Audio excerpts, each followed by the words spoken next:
The Sky Lounge at O'Hare International was a cathedral of classic luxury, a sanctuary designed to keep the chaos of travel at bay. The walls were lined with polished walnut.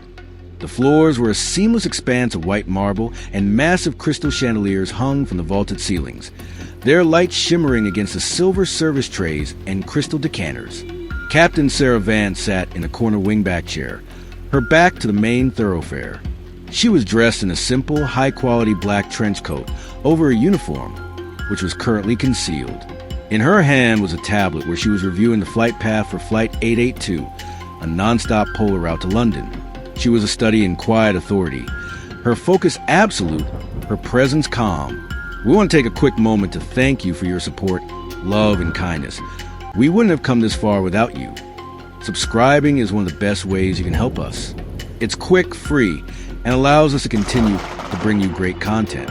Your support means everything. Let's keep this channel growing collectively. Where are you watching from? Drop your city and country in the comments below. Thank you very much. Now, let's get back to the story. The silence of the lounge was shattered by the arrival of the Sterling family. Greg and Cynthia Sterling were the type of travelers who believed their first-class ticket gave them temporary ownership of the staff. Greg was shouting into a phone about a misconnection, while Cynthia was snapping her fingers at a server who was already carrying 3 trays.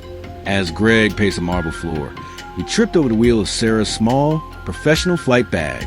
He didn't fall, but the stumble was enough to ignite his already simmering temper. "Watch where you put your trash." Greg roared, looking down at Sarah. Sarah looked up, her expression neutral. "It's in the designated luggage area, sir. Perhaps you should look where you're walking instead of at your phone." The social jury, a collection of diplomats, CEOs, and luxury travelers, paused. Some looked over their newspapers. Others adjusted their glasses. In the background, the natural realism of the lounge continued. A couple in the distance was laughing over wine, and a young man in a hoodie sat by a fluted pillar, his phone held discreetly at chest level, recording the disturbance. Greg's face turned a splotchy, ugly red. To him, being corrected by a black woman was a personal affront to his status. "Don't you talk back to me. You people think you own the place just because you're allowed in the door. If you don't like how I walk, maybe you should go back to Africa and walk in the dirt." The lounge went dead silent. The only sound was the faint tink-tink of a chandelier prism caught in the ventilation. Cynthia Sterling didn't pull her husband away. She smirked, crossing her arms in agreement. "Sir," Sarah said, her voice dropping into a register of cold, vibrating steel, "I suggest you take a seat and lower your voice. You are making a scene in a private club. I'll make whatever scene I want." Greg shouted, "I pay for this lounge. You're probably just a guest of a guest." Security. 2 white security guards in tailored navy blazers moved in. They were the lounge's elite response team, trained to handle VIP conflicts. They approached Sarah with the heavy-footed certainty of men who had already decided who was the problem. "Ma'am, we're going to have to ask you to leave the lounge," the lead guard said, his hand moving towards Sarah's shoulder.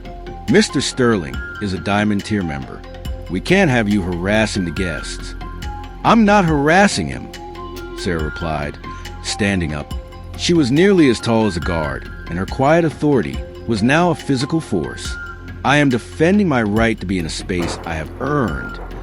Just get her out." Greg yelled, his face inches from Sarah's.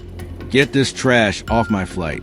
I'm on 882 to London, and I don't want to see her face on that plane."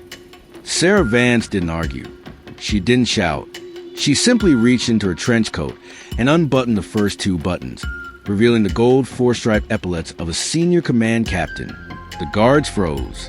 Their hands, which had been inches from her arm, snapped back to their sides as if they touched a live wire. "Mr. Sterling," Sarah said, her voice now carrying through the entire Sky Lounge. "You said you didn't want to see my face on Flight 882. I'm happy to grant you that wish." She pulled out her radio and clicked it once. "This is Captain Vance, Gate 14, Flight 882. I am exercising my captain's authority regarding a safety risk in the lounge. Manifest seats 1A and 1B, Greg and Cynthia Sterling. flagged them for passenger misconduct and safety interference. They are to be denied boarding on my aircraft and blacklisted from all Skylink affiliates, effective immediately. Greg's jaw didn't just drop. It seemed to unhinge. You're the captain? That's impossible. You can't ground me. I have a merger meeting in London. I am the pilot in command, Sarah said, stepping into Greg's personal space. And as the pilot in command, my first priority is the safety and security of my crew and my passengers. A man who cannot control his temper in a lounge is a man who is a liability at 35,000 feet. You called me trash, Greg. You told me to go back to Africa. Well, I'm with my cockpit, and you're going to the taxi stand. The natural realism of the fallout was brutal. The young man by the pillar stood up, his phone still recording. Don't worry, Captain, he said loudly. The social jury of the internet is going to love this. It's already trending. Cynthia Sterling finally spoke, her voice trembling. Captain Vance, please. He stressed. He didn't mean it. We can't miss this flight. It's a $50 million deal. Then it's a very expensive lesson in manners, isn't it? Sarah replied. She turned to the two security guards. Gentlemen, the Sterlings are no longer welcome in this lounge. Please escort them to the public concourse. And make sure they don't stop at gate 14. The guards, knowing that a captain's word was law in the airport, turned on the Sterlings. It was the same aggressive posture they had intended for Sarah, but now it was directed at the Diamond Tier couple.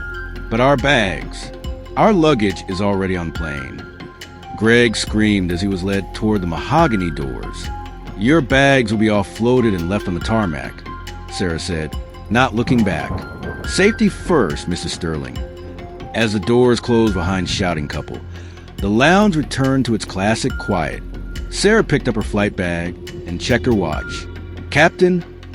The lead guard asked, his voice now dripping with a nervous respect. Is there anything else? Yes, Sarah said. Make sure the young man with the phone gets a voucher for a first-class upgrade on his next flight.